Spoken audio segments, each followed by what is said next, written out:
I've been telling my friends na I haven't been going out even before COVID. Like I kind of got sick of just bars in general, but then I'm stuck at home for so long na I suddenly start to miss it, and I'm like, it's that bad na I'm missing bars.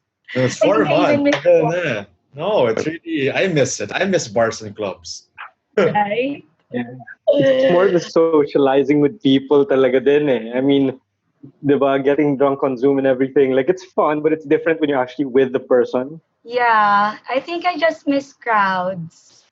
To think I I thought I was over that. Well, like so many things in life, regret comes last. always comes last. Always comes last. Always, always. The lesson is always too late. Yeah, but Yeah, the it's lesson always is, in hindsight. but the lesson is always there, Rin. So Yeah, okay, that's like true. since we're talking about lessons now, let's jump right into. I'm recording, right? I'm recording. So Yeah, Right. Alex, like maybe you can tell us about what you do, because I mean you've told me about this before, but like kind of like reintroduce us to what, like, you're a lawyer and you're into climate change. So what's the deal? I'm an environmental lawyer focused on climate change. And in the past 4 years, I've also narrowed it down to coastal and fisheries resource management. So anything that goes with the sea or food security and just ensuring that we have enough fish in the ocean, I guess that's the simple way to put it. And I've also really had a focus on public policy as well. Most of the work that I do is public policy, just figuring out what the right policy environment is to support conservation efforts as well as ensuring our food security in the country, especially with the threat of mainly climate change. And so that's what I do. And I'm also currently a law professor in DLSU where I teach administrative law because most of the work that I do actually in public policy involves the administrative agencies. Most people ask me, what exactly does an environmental lawyer do in the Philippines, or how does that practice of law look like? And it's mostly really just assisting lawmakers, your congressmen, as well as your executive branch, your secretaries, your Department of Agriculture secretary. I work with them a lot. So interesting. But like, I mean, like with the, I always wanted to ask you this, especially since the pandemic. Like, how was that affected the efforts and I guess the situation with climate change? It's actually slowed down a lot of work, although we do see a couple of benefits. I'll start with the benefits because they're very few, and um, the downside outweighs them a lot.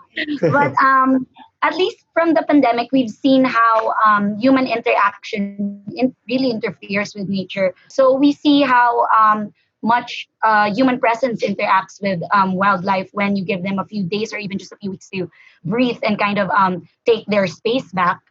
You see very positive effects. Yeah. So with that lesson, you actually see that if we do so little, if we just keep off shallow waters or if we just protect some areas of the sea, wildlife could come back easily. It's not that big of an adjustment.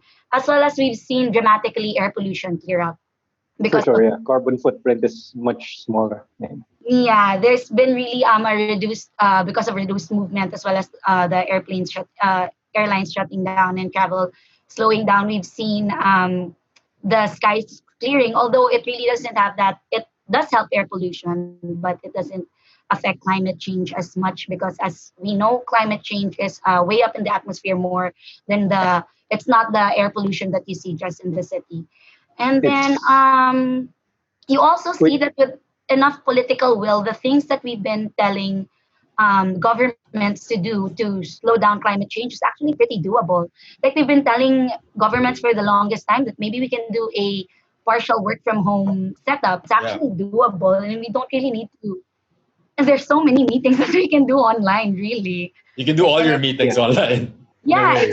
All. exactly. So yeah, and like even this conferences can now be done online, and so many of our conferences have required us to travel and emit so much greenhouse gases. But now it's actually possible to have it in an online platform if people just adjust it enough. So those are the good things that we got from the pandemic. The bad thing about it is that a lot of the work has slowed down, and a lot of the financial support that climate change is supposed to be getting as the most recent pressing problem has now, of course, rightfully so, been shifted to public health. A lot of the government also has reallocated their budget away from environmental programs and plans and moved it to public health because of the more pressing concern of COVID. And also, it's really slowed down work because we can't visit communities and social interaction is so limited. Most of us can do our work online. When you talk about a local community that doesn't have much internet access, there's really no way to go about it unless you visit them. So Yeah. those are the I things get that we've been doing. Yeah, it's definitely a challenge when you have to go to the far-flung areas, but it's so hard to get to that area, especially now that there are travel restrictions and everything. Exactly. Really, the timeline and the objectives that we've been having involved a lot of face-to-face meetings and workshops of really just planning for conservation efforts in local communities. And even though we're trying to shift to an online platform, as I've mentioned, there's just really so much you can do, especially when you consider that most of these places don't have stable internet connection. Mm-hmm. So those are the downsides. So we're literally shifting all the things that we're supposed to be doing to 2021 and just hoping that things get better then. Which areas are you working on in the Philippines? A lot of the areas that we work on right now in my organization is in Cebu, Bohol, and Negros because we have Tanyan Strait there. And because you have Tanyan Strait, which is already a network of marine protected areas, because that whole strait is protected, it's much easier to coordinate. So we thought of doing our flagship program there just so that it's easier for us to do and there's a shorter learning curve. But we've also established sites in Mindanao and Zamboanga, Sibugay, as well Oh, as wow. yeah, as well as up north in the Zambales area here in Luzon. Oh, interesting. I Yeah. used to live in the Zamboanga region for 6 years. Oh my And gosh. yeah. Now I work in Zambales actually every week.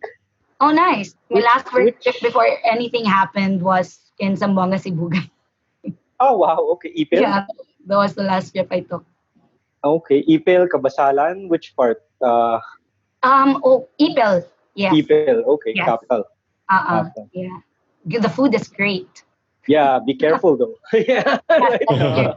That's Yeah, it. be careful. Yeah, But that's Alex, I'm really curious about I mean, in terms of the Philippine context, and I know we've talked about this, but this was probably a year ago now, and I'm sure things have changed.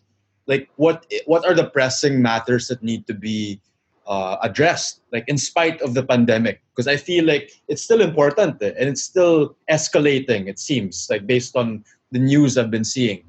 a lot of the things that we've been talking about government right now, I mean, you hear it all the time in the news that the government is doing a COVID recovery plan. And it's basically the roadmap for everything that we're going to do to reignite our economy once the threat has been lifted, or if at least we've done enough to control the threat of COVID. A lot of the things that we've been lobbying for in Congress is to ensure that any type of COVID 19 recovery plan is informed by climate change data, or as we call it, any recovery plan should be green. Because it's like this whole, and you're right, Nikki, you're totally right. This whole COVID-19 thing, when you plan for it and when you plan for the future, if you only prepare for COVID and not think about the other risks, it's a total loss of opportunity and a loss of investment, of course, taxpayers' money. Like preparing for a triathlon, but only preparing for the bike part. You know, when you have all these other things coming at you, like climate change, COVID 19 is really just the start of the problem. And also, we keep on saying that COVID 19 and the rise of pandemics or new infectious diseases is actually very linked to the relationship with the environment that we have. Mm. We've seen from SARS, from COVID, that it really usually comes from animals. And so we really have to reevaluate the relationship that we have with wildlife and the proximity that we have of civilization to natural habitats like forests, because a lot of these new emerging infectious diseases come from wildlife. And if we exploit them too much, or if we build our cities or our towns too close to forests, which actually are supposed to be serving us as natural barriers to disease, we increase our exposure. And then it's just like a cycle of health crisis and doing another plan that's not green enough. And then we get another health crisis. And then we're just wasting valuable time and effort and money. Yeah, that's so frustrating. I mean, it's like, Yeah, why aren't we learning from our mistakes and from Ex- history, diba? Like it's Exactly. but every snap. I century, mean, right? yeah, Yeah, every every century century, there's the some big sort of global pandemic. So yeah, living more sustainable, I think that would Yeah. definitely help. And I think it should be climate. You're right there. You have to be prepared. It can't just be when something happens, then we all go out and help. It's better to have everyone prepared so that when it does happen, it's not everyone has to figure out what to do and mobilize then, because everyone already they should know what to do at that point. And a lot of the solutions that we've actually been proposing to this pandemic is actually the same solutions that you would propose or that would help climate change. For example, if you source your food locally, in the pandemic, we've seen in the first part of the lockdown that a lot of the panic or the problems that we were having was from the food supply or the food chain. A lot of the border lockdowns inhibited food suppliers to come into, for example, Metro Manila, where we don't really have any farms to supply our food. But here you see that if you support local agriculture, if you support local food sources more, in the next pandemic, you wouldn't have to exert so much effort in figuring out how to secure your food supply because if it comes locally and then you're forced to close borders to stop a health crisis, then you wouldn't have any problems with your food supply because they come locally as well. So it's really those kinds of things. And you kind of see that if you really just invest in these solutions that environmentalists have been saying, they actually are bang for your buck because they protect you not only from an environmental crisis, but as we've seen as well, it can very well be helpful even in a health crisis, which is an entirely different problem.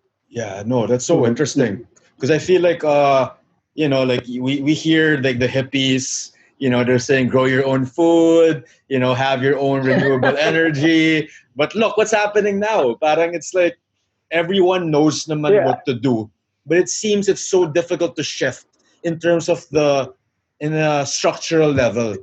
And I guess that's my I mean a that's my realistic one. I mean, yeah, a something realistic one, realistic, exactly. right? Yeah, you have to be grounded. I mean, you can see the top of the mountain, but you can't just jump and get to the mountain. You got to take steps. You got to do it right. You got to choose the right path because di mo alam, baka matarik. Tas you miss a rock. Dude, that's it. Yeah, Diba? exactly, exactly. So you got to pick the right path and somehow find the best way to get on top of that mountain. Well, it has to come from both. It has to come from structural changes as well as individual changes. It's always a question of do you do top to bottom where the government tells you what to do and then we are forced to adopt it. For example, if the government, like just like California, requires every household to be solar powered, and then is that a good solution just to force your citizens to adopt a regulation? Or would it be that citizens who are now demanding more renewable energy sources will that drive the demand for governments to listen? And I think that question hasn't really been answered yet in the Philippines.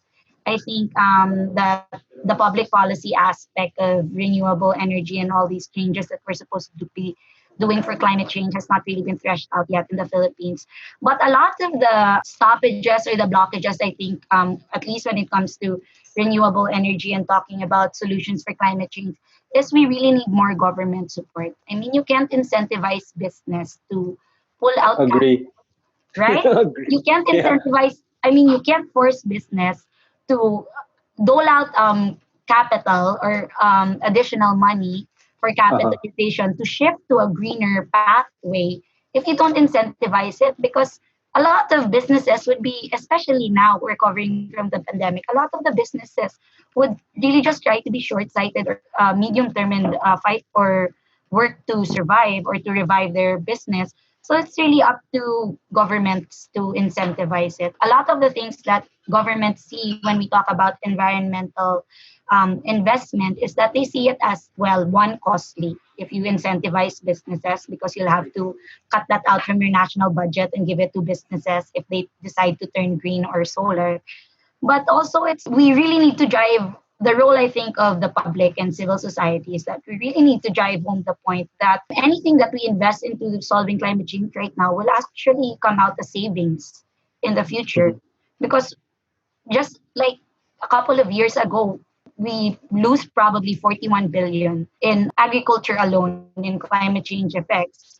And if you're able to mitigate those effects and lessen the 41 billion per year by doling out a bit of incentives for businesses to go green, it's a cost and benefit analysis, which sadly we haven't really done to support policies in the government. And I think that's where the critical role of civil society comes in, is to really support all the solutions that we've been saying with cost benefit analysis, or like some kind of science and research to back up what we're all saying. May I ask a question? Go ahead. I'm sure you're aware of the net metering program.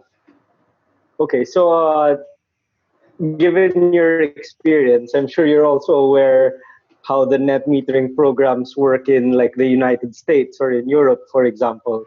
I don't think it's generation cost, no? Yung buyback ng distribution utility. Uh, Imagine if instead of having a new feed-in tariff, the government issued something to incentivize putting solar on residential homes. I think that could be economical. I mean, economies of scale, right? Yeah. Somehow link it with pag-ibig, so people who want it have access to it, and then that way you could somehow bridge that gap.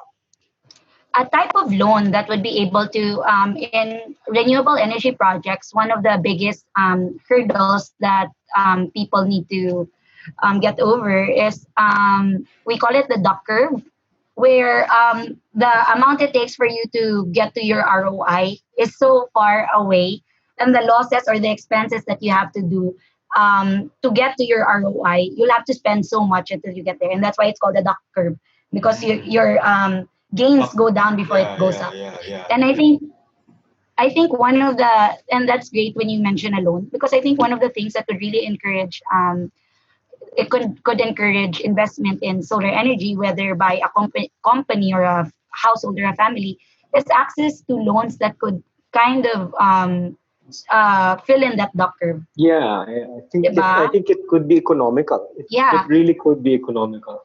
And especially since what just recently happened with Meralco, it just really makes sense to do solar already. I mean, my electric bill just recently is, I know it's wrong for a fact, but even then, it just Yeah. makes sense to invest in Oh, solar. definitely. Especially since it's getting so cheap. Yeah, yeah. And they're projecting that ROI is in like 7 years. Yeah. The That's not residential, too but long. commercial thing, I think it could, especially if you're operating like a plant with very high demand, not Mhm. even peaking demand, but like daytime load demand, Mhm. because a lot of factories in industrial zones definitely do Yeah. manufacturing round the clock. So I think those types of organizations would definitely avail of something that's long term, especially if they have a PESA deal that's like 20 or 15 years long, right? Yeah. So it's really, yeah, I think it really comes down to government support as well, to incentivize all these companies to switch to solar. But Alex, Yeah. are there any like, especially like, it's 2 years till the next elections, right? 2 years, if I'm Mm-hmm. not mistaken. Yeah. Are there a lot of are there more people like in the majority who are for this, like this initiative, or is it the minority that's sort of trying to like Parang kahit sa minority, wala. Parang yung problem kasi talaga is general consensus, hindi pa rin talaga priority yung environment. A lot of Filipinos, I think, but even including politicians, that's really sad, because if you think about climate change and if you think about where the Philippines is situated, when you talk about stronger typhoons, we're the first line defense of the world if it comes from the Pacific Ocean, because it's right there and there's exactly? no one to block it from us, diba? And if you really look at the losses that we've been sustaining, it really doesn't make sense to think that it's a first world problem. But of course, like traditionally, the awareness of Filipinos and politicians just haven't been there for environmental issues. And again, that's really where everyone, civil society needs to step up, especially in like circles that are other than ours. I think there's been a huge discussion on how talking about issues in Twitter or in Facebook, it's kind of an echo chamber because you're parang preaching to the choir.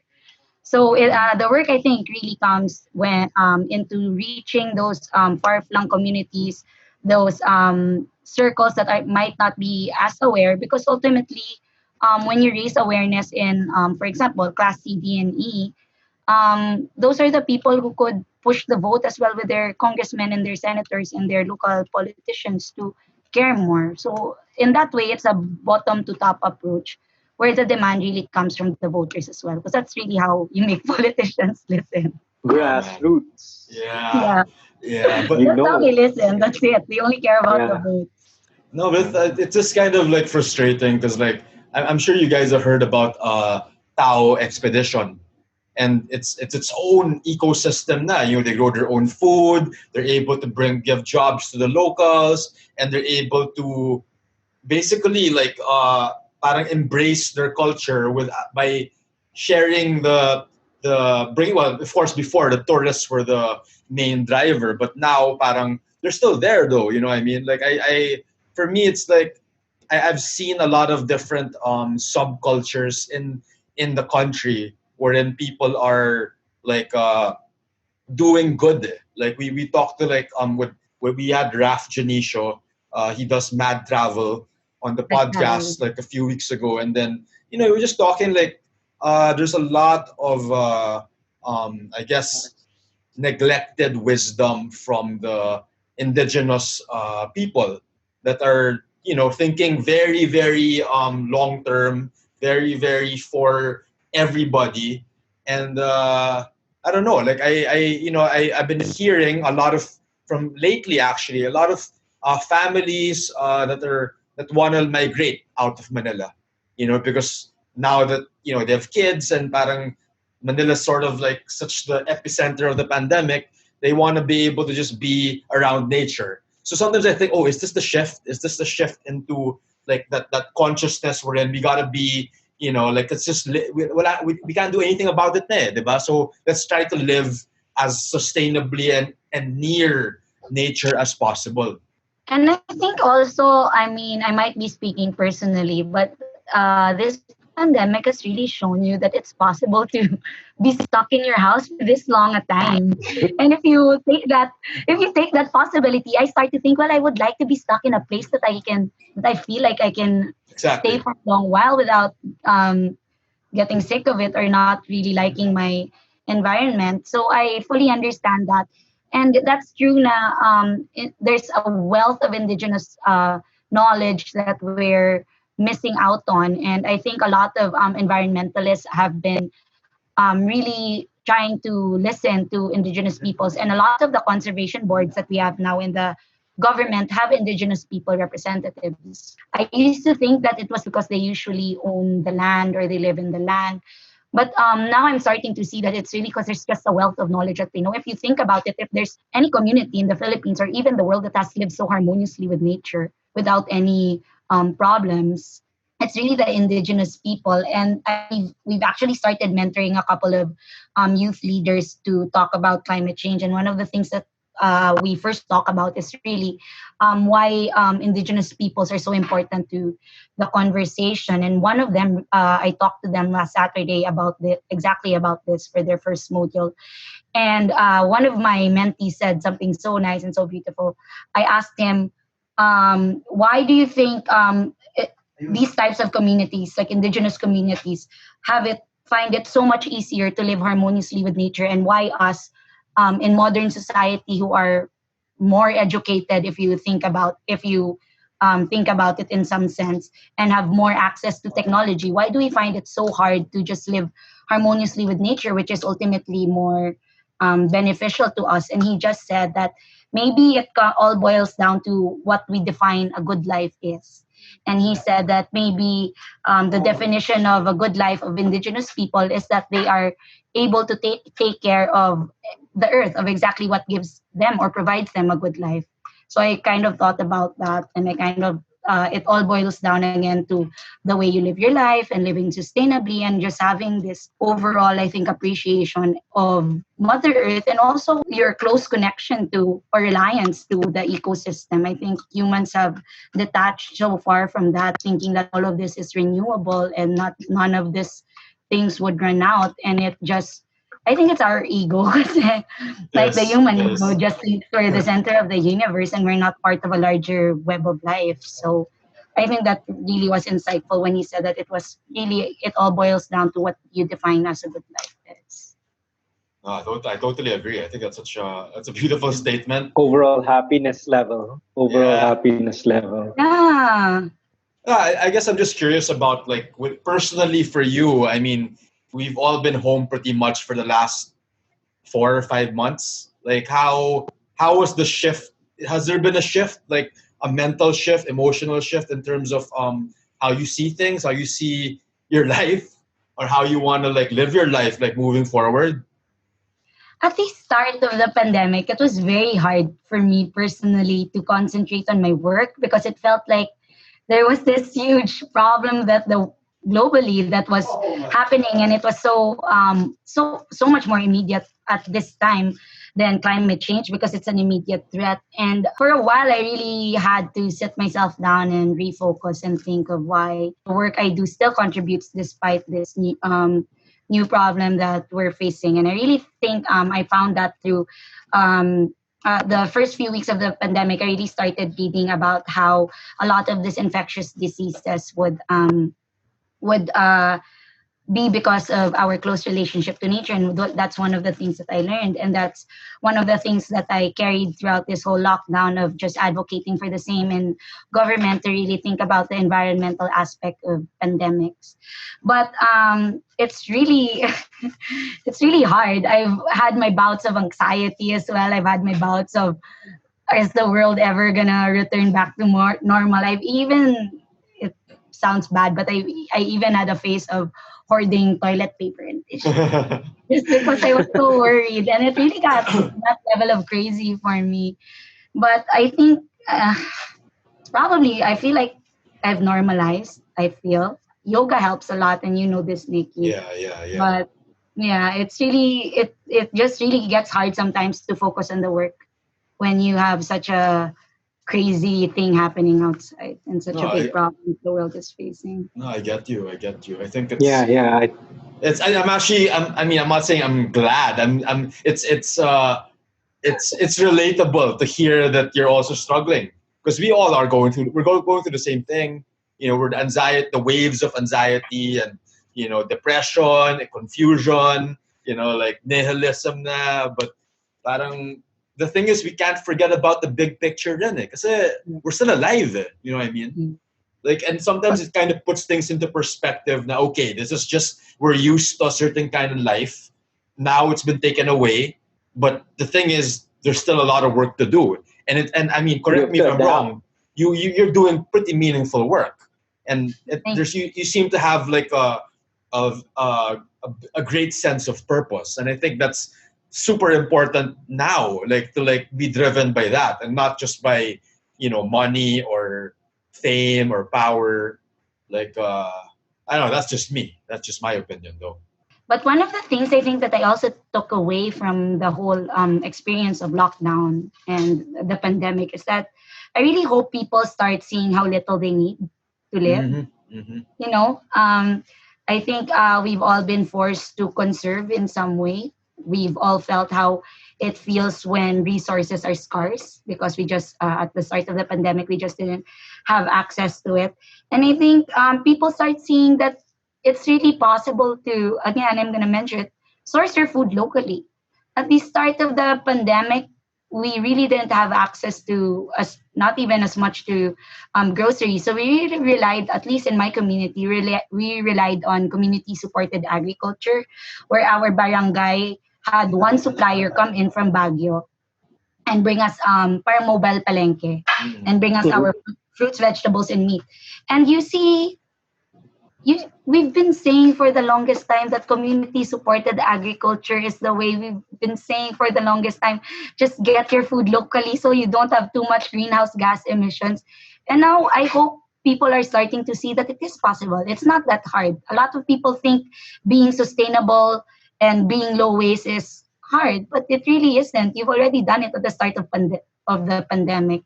And also you just really need so little to survive. And I hope people take away from that. And everything else is just a bonus.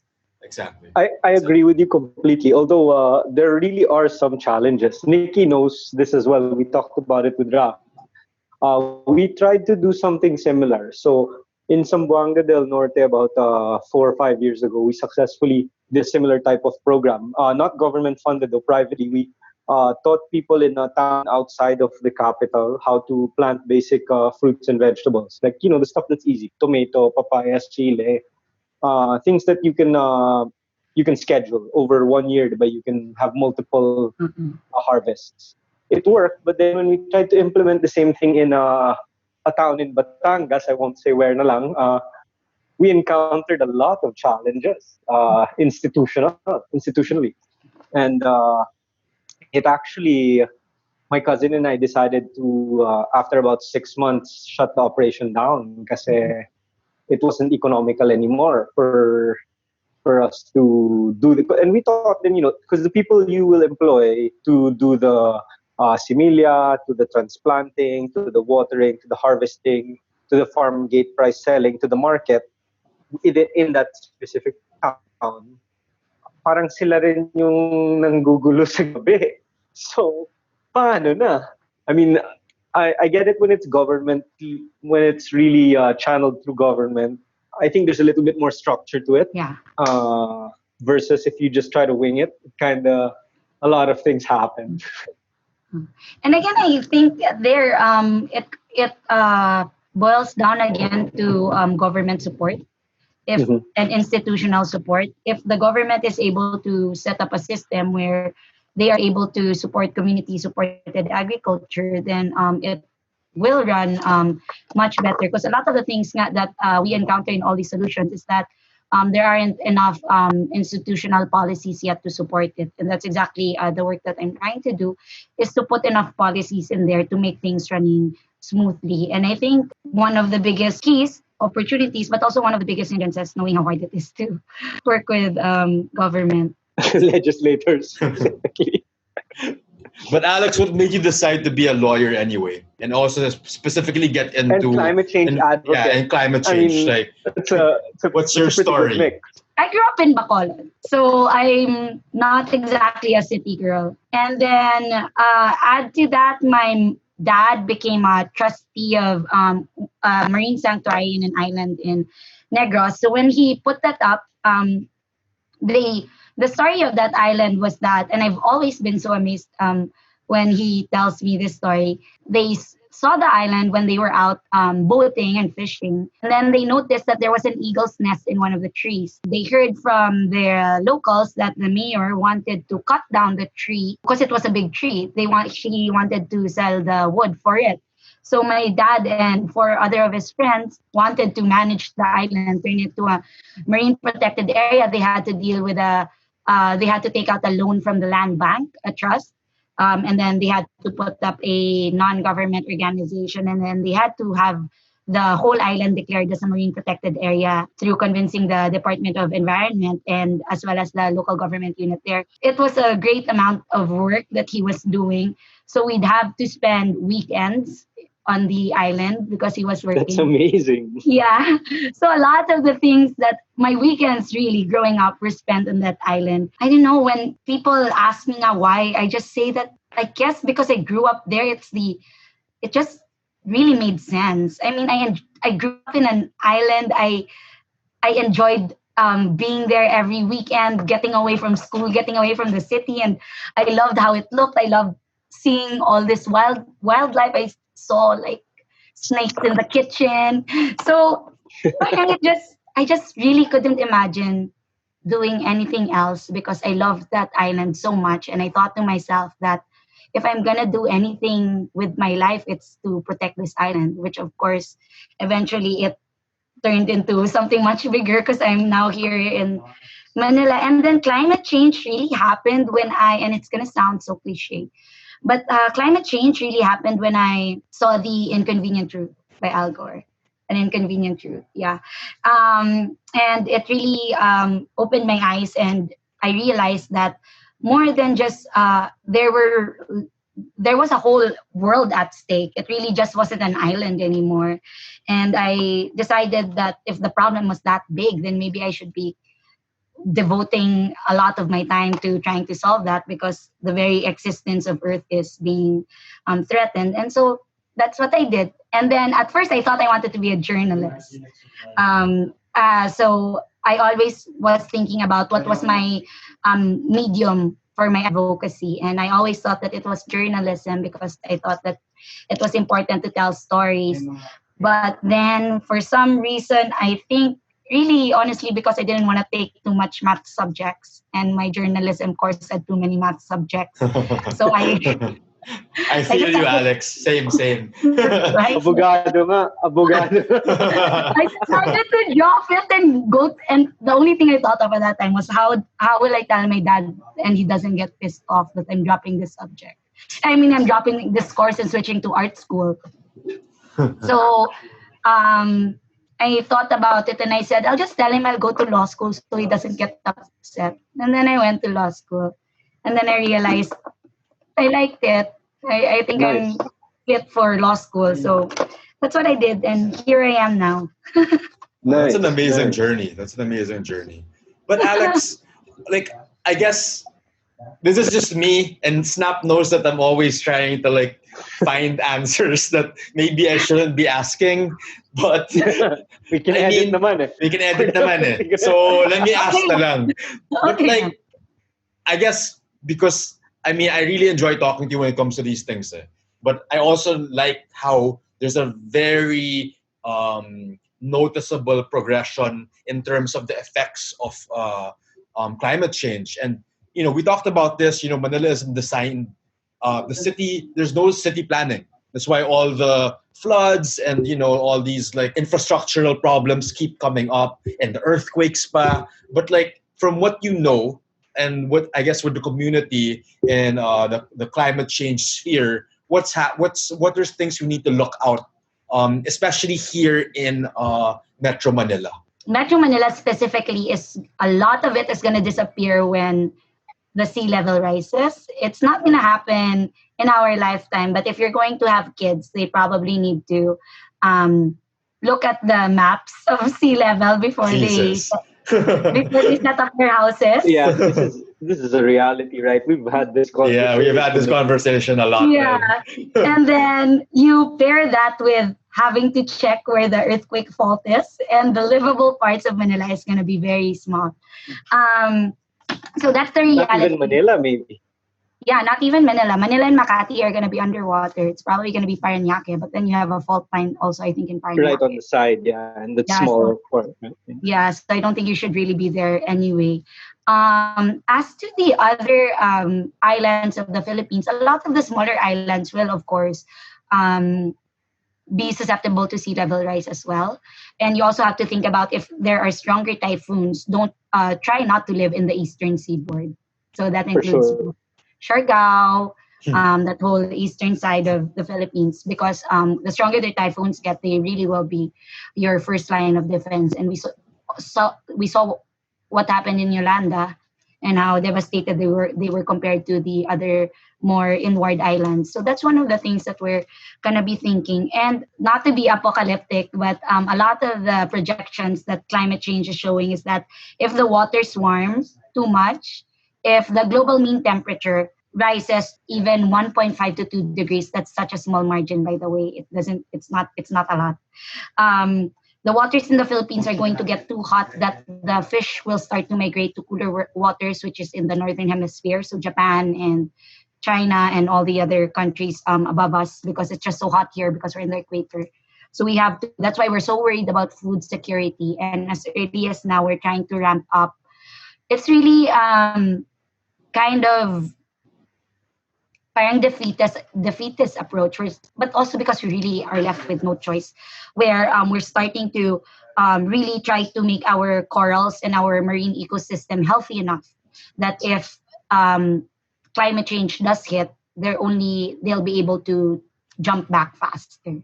So medyo ganun na yung approach. We're just Yeah. trying to get them ready for it to come. And as well as it's going to be too hot to, as an agricultural country, reliant on crops, a lot of our crops will be not feasible as well. It's going to be too hot. Mhm. And there's going to be a time where we'll have to import a lot of them, especially if we have a bout of El Nino. And El Nino is going to get hotter and longer for our country because of climate change. And when there's El Nino, nothing grows. So we'll have to make sure again that our economy is able to be strong enough for when the time comes that we'll have to have a couple of months that we're only importing our food. Wow, that is, yeah. So it sounds like we're gonna need to move to like Mars or something, or like to like. I mean, what is Do you see where I want to go? Do you see-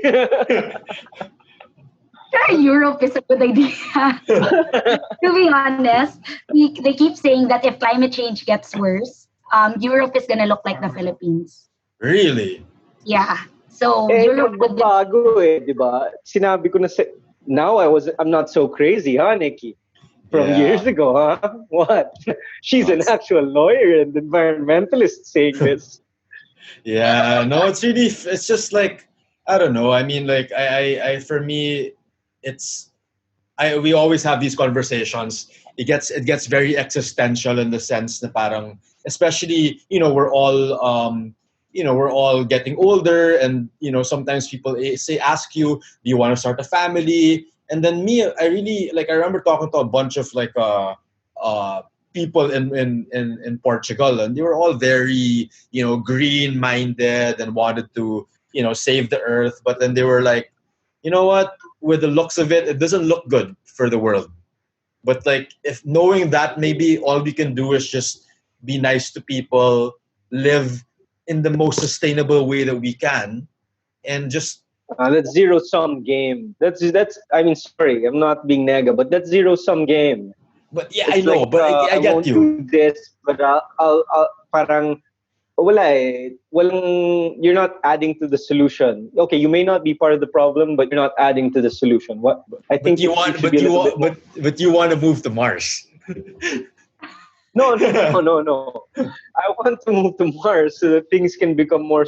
You watch. It has to be double. Eh. If you remember the last talk I sent you, the Jack Ma Elon Musk one, right? Yeah, Jack Ma yeah. wants to fix the Earth. Elon Musk wants to go explore the stars. You can do both at the same time. Create sustainable systems using policy framework and implement it. Because you can have very, very good political frameworks, but if you do not implement, you don't really make the most out of those good policies. yeah. Interestingly enough, the Philippines actually has one of the best environmental laws and climate change laws in the world. When we're Really? in the UN, yeah, when we're in the UN, they ask us about all these laws that we have, and and because it's something that they don't have, and even to be honest, California, none of the renewable energy efforts were really regulated or were really lost, but it was really just um, well, one customer demand really asked for a shift to renewable energy from them because they were more aware.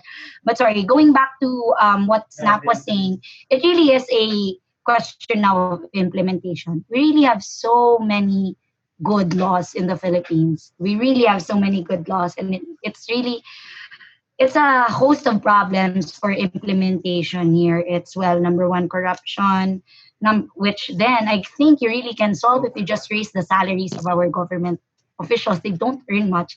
And then you really have to funnel in more budget into environmental offices in local government units.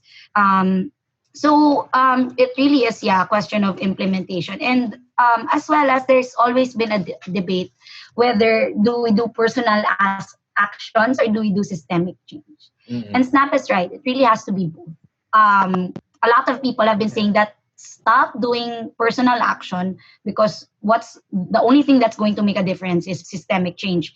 And then you have another party saying that how can you do systemic change if you don't do individual or personal action? But we've seen also in the pandemic, and there was this study that came out that all the reduction in greenhouse gas emissions because of personal action, because none of us are traveling or using our cars anymore because we're in lockdown. And this assessment was done in March or April when the whole world was still on strict lockdown. It really accounted for less than 20% of the solution, and it reduced greenhouse gases very little lang. But even then, I think there's huge support for individual action because as I said, it can be a bottom-up approach, just like what California did. When people started being more aware of climate change, when businesses like Facebook, even though they're not the best name right now to mention, Facebook or Google or I think even Walgreens started well, yeah, Walgreens started shifting to green energy. I asked my professor when I was studying in California, and I was like, what were the public policies or what were the laws that were implemented? And he was like, none.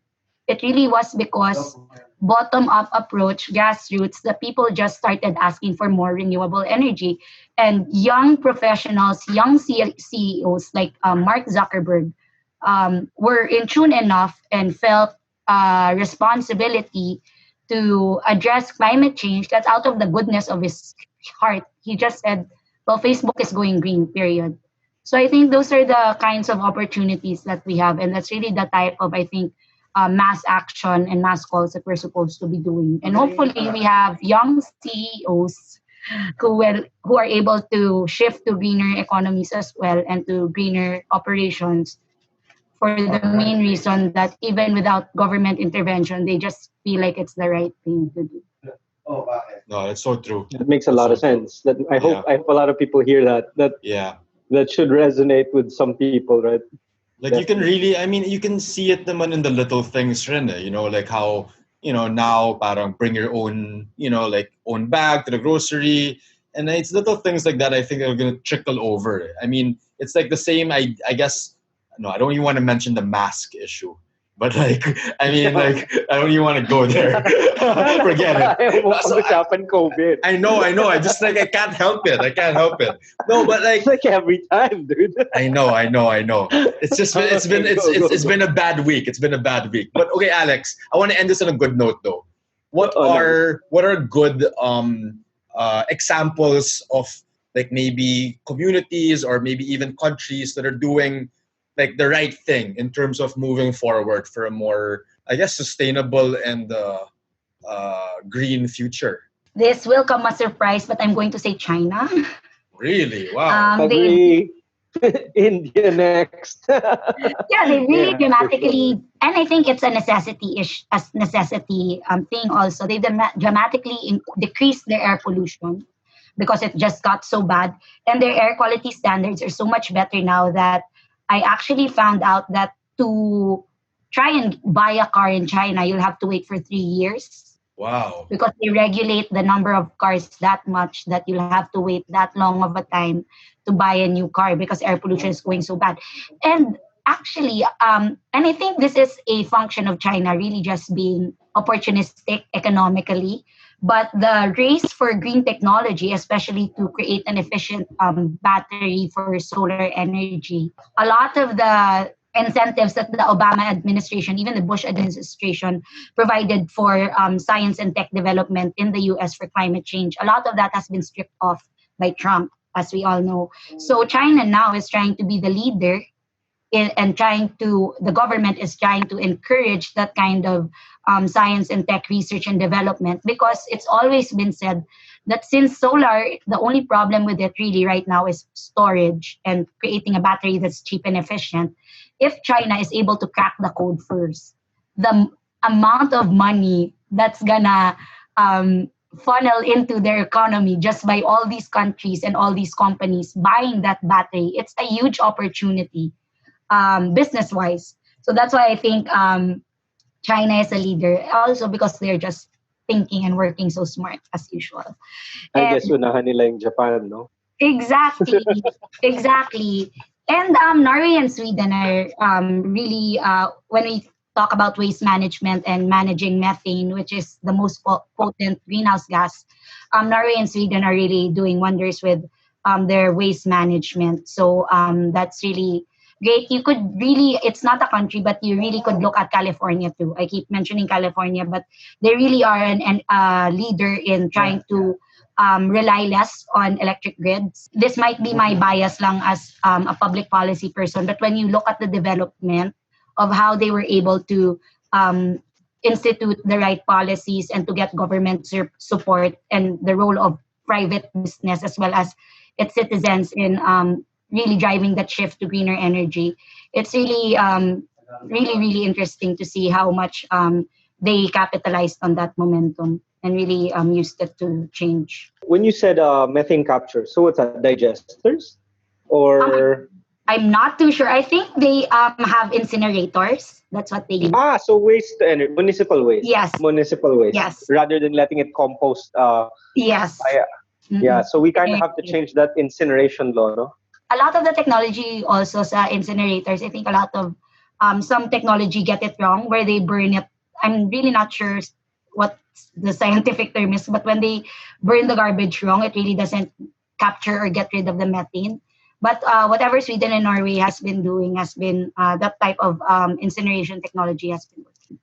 So walang dioxins na lumalabas. Mas delikado yata to like biodiversity, right? Dioxins Yeah, from the plastics. yeah, especially from the plastics. Yeah, Yeah, yeah, it's apparently really really bad. But yeah. I So, heard so I cement think it's a way plants that with they capture that. yeah through membrane filters and I forgot the term for the other one, but we explored it. I actually work in RE, Mm-hmm. so of course biomass in Negros, and then the solars as well in San Carlos, Baez, Manapla. Mm-hmm.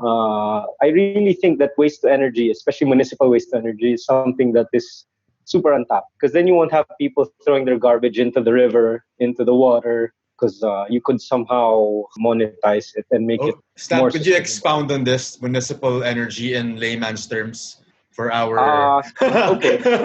Yeah, TLDR. So parang basically cities have garbage collection systems or concessions. And these people either put them in dump sites, or if it's segregated waste, they can sell it to certain industrial facilities that manufacture like concrete mix and stuff like that, because they use the waste to generate heat, to generate power, create cement, and some of the byproducts are also used in the process of creation of eco bricks and stuff like that. And another point lang, since Snap mentioned garbage collection and eco bricks and everything, when we talk about the plastic problem, there's such a huge zero waste movement or low waste movement right now. And one of the things that we've been trying to figure out also with government is how do we incentivize cement producers to buy the plastic, to put it in the cement, to use that as the binder instead of this other chemical that they're using. And this is a great example of where government incentives and support is supposed to come in to drive the effort.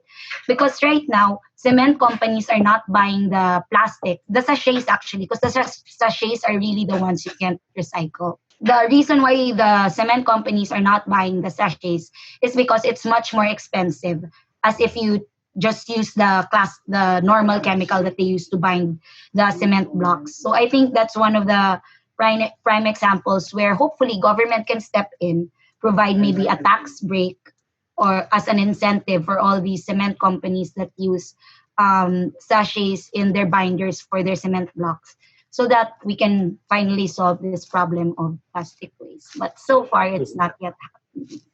May uh, metrics na yan ah. Bakit ayaw kaya nila? God knows. well, God I knows. mean, Alex, that was super enlightening. I'm really glad that you're able to share what's been happening in climate change and what's happening here in the country, and also with other really good examples. Like I feel like a lot of people need to know more about this. Is there anything? I mean, are there any sources like online that people can look into that people aren't aware of, like websites or like videos, like on the top of your head? Um, Climate Reality by Al Gore has all these educational materials that you can access to just listen to all aspects of climate change, like the business of fossil fuels, what exactly climate change is, all these projections. As well as, honestly, if you look at the Pag-asa website of the government, you'll get to see maps that have projections of what the Philippines will look like when we have sea level rise and all those things. As well as, I think, to be honest, I really just follow also all these accounts like National Geographic, Ocean Conservancy, and all these Greenpeace. And there's just a wealth, especially on Twitter, there's a wealth of information that they post about all these all these emerging issues, and as well as new studies and new science that are coming out. And also just follow the UN. It's at UNFCCC on Twitter, or they're also on Instagram, and that's the UN body specifically for climate change. And they post all these things as well on climate change and all these updates that will be a great resource for anyone who's interested. All right, there we go. We have Take climate action, guys. Yeah. Take No climate excuse. action. No excuse.